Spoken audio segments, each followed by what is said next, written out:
মহিলা বা বোনদের আপনারা যাতে জায়গা করে দেন তারা যাতে করতে পারে।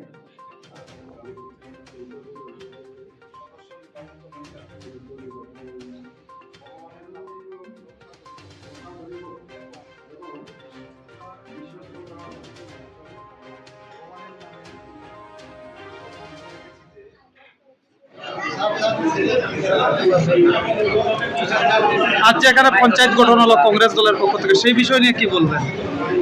এখন আমরা আনন্দিত।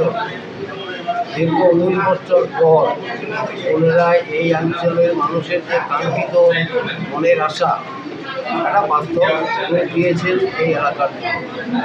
আমরা অভিভূত আজকে উৎসবের মেজাজে আমাদের পঞ্চায়েতের আপনারা শপথ নিয়েছেন, প্রধান নির্বাচিত হয়েছে, আমরা খুবই খুশি। আমার একটা স্থির বিশ্বাস এখানে আমরা বিগত দিনে এই গোলদারপুর গ্রাম পঞ্চায়েতের যে অবস্থাটা আমরা দেখেছি, দীর্ঘদিন আমাদের হাতে পঞ্চায়েতটা ছিল।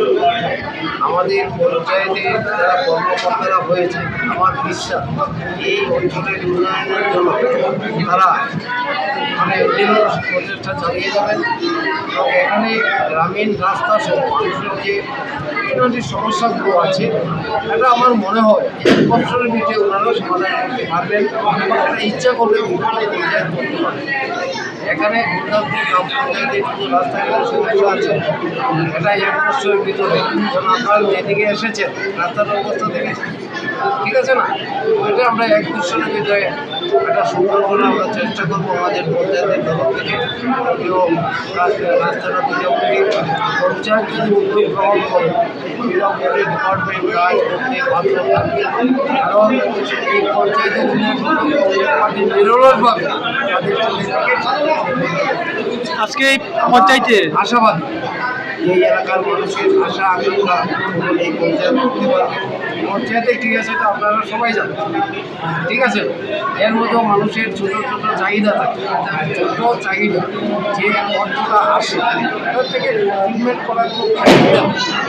হ্যাঁ, পিডিএফের টাকা আছে, ফিফটিন ফাইন্যান্সের টাকা আছে, ইচ্ছা করে আমার পঞ্চায়েত বেকারদের স্বাবলম্বী করে তোলানো আমি বিশ্বাস একটা ডাইনামিক প্রধান আমরা তৈরি করেছি। হ্যাঁ, পপুলার প্রধান আমরা তৈরি করেছি, তারপরে গ্রহণযোগ্য উপপ্রধানও আমরা তৈরি করেছি। তার সাথে আমার পার্টির সমস্ত লিডাররা ইনভলভ। এই জায়গাতে পঞ্চায়েতের কাজ করে জনগণের আশাটা আমরা পূরণ করতে পারবো। আচ্ছা, আমরা দেখতে পাচ্ছি আপনার সঙ্গে এখানে যে নবনির্বাচিত